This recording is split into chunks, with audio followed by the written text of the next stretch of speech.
Welcome, yogis. Today we are going to work on Tadasana, which is a simple standing posture, and Uttanasana, which is a standing forward fold, and then how to transition between the two. So go ahead and come to the top of your mat, toes together, heels slightly apart so that the outside edges of your feet are parallel with the outside edges of your mat. It'll be a little bit different for everyone.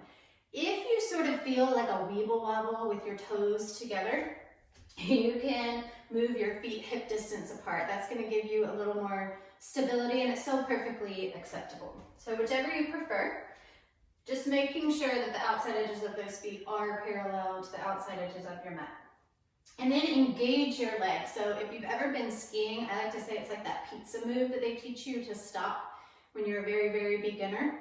So you're just going to sort of push your heels out, pull your low belly in and up, reach your hands down by your sides, roll your shoulders up and back. And then you'll hear teachers say a lot to lift your chest. And so here's a bad habit that I learned over the years, and it wasn't until I was in my advanced teacher training that my instructor was like, what are you doing? You have no stability there. You have no power there. Because they would say, lift your chest. And so I would be here. You see how my back is bowed and my butt sort of stuck out. And I was like, yay, I'm so open. My pose is so pretty. But this is not a position of power. Remember, we want to always keep that core strength in. So you're going to pull your lower ribs and your hip points towards one another.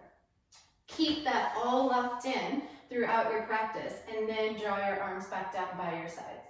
So one of the things to really pay attention to here is your position of your head in space. So we all have our phones a lot lately, and computers, TVs, other devices, and so we're kind of getting in this habit of having our chin forward or looking down, right? So you want to think about pulling your chin back and slightly down, so you're not pulling your way in and creating all those extra chin tissue, but just down and slightly back so that your neck comes in line with the rest of your spine. So now here we are in Tadasana. So my legs are very active, my core is locked in tight, my arms are extended. For those of you science nerds like me, this is also considered the anatomical position. Anytime you study the body and the systems in the body, this is how the pictures are usually depicted. So then just taking a few deep breaths here, making sure the shoulders aren't shrugged up by your ears, but relaxed and pulling down behind you. And then just close your eyes and take a few deep breaths. So this is Tadasana, or mountain pose.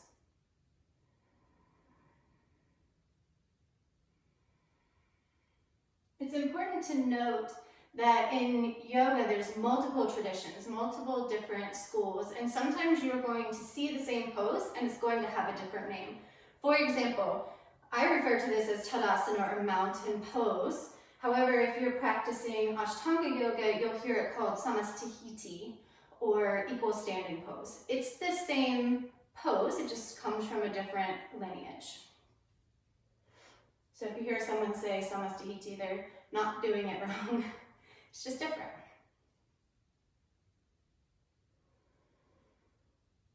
So now you've been standing here for a couple of moments.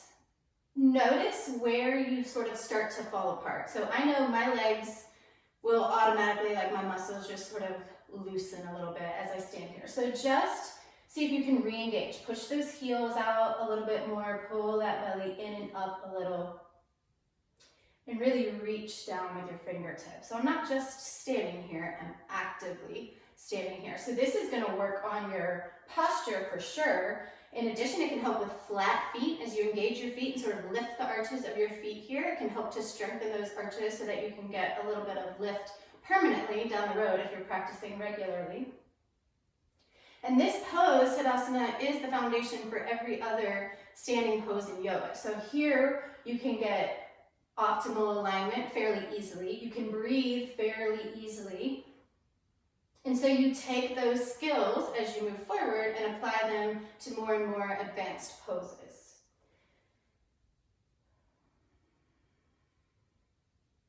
So then go ahead and just let your body relax.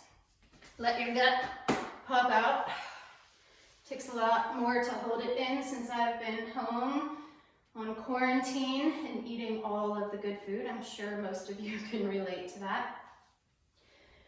So then still coming back to the top of your mat, finding that alignment with your feet. So we're going to do everything that we just did, getting ourselves right back into Tadasana. And then from this position, we're going to move into Uttanasana, or standing forward fold. So fingertips spread wide, palms facing forward, shoulders relaxed.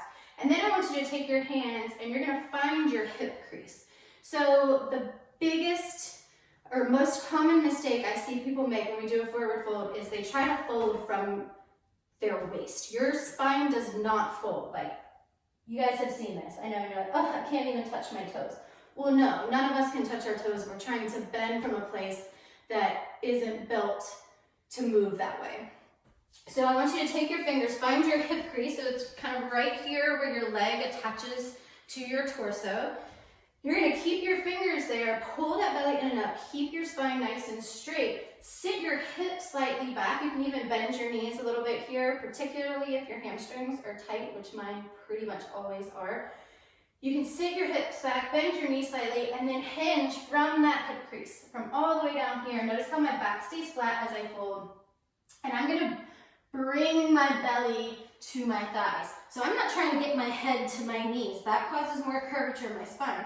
Ideally, I want to be able to lay my belly on my thighs, and if my head comes all the way in, I want my nose to be somewhere near my shins, not on my knees, okay? It is going to be a little different for everyone depending on how you're built and the length of your torso and all of that, but getting your head to your knees is not the goal in this pose.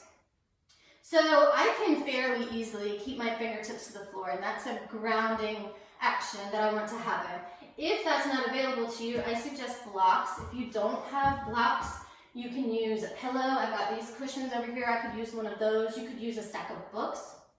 Just the first time you try it out, see if you can touch the floor here. And if not, you can ground your hands on your legs. That's perfectly acceptable. Or just find something that you can use as a block here. Now, my legs are still nice and active. I'm going to let my entire upper body just hang heavy here. So notice that the fold is coming from my hip crease. My spine is fairly straight, and I'm going to just let my head hang. Just let it go. It's not going to fall off, I promise. So I'll see a lot of people like this, like they're looking for the floor. How far is it? Am I going to fall on it? Let your head hang so that you're looking back towards your legs. Let your fingertips drift down to the floor or your block. And then start to use your breath here. So I like to think about seeing if I can lengthen on the inhale. And then on the exhale, maybe I can fold just a little bit deeper. And you can do that as many times as you're comfortable. Just inhaling, thinking about pulling your spine up out of your pelvis. And then exhaling and folding. Maybe a little bit deeper. It might be a millimeter. It doesn't matter. It's still progress.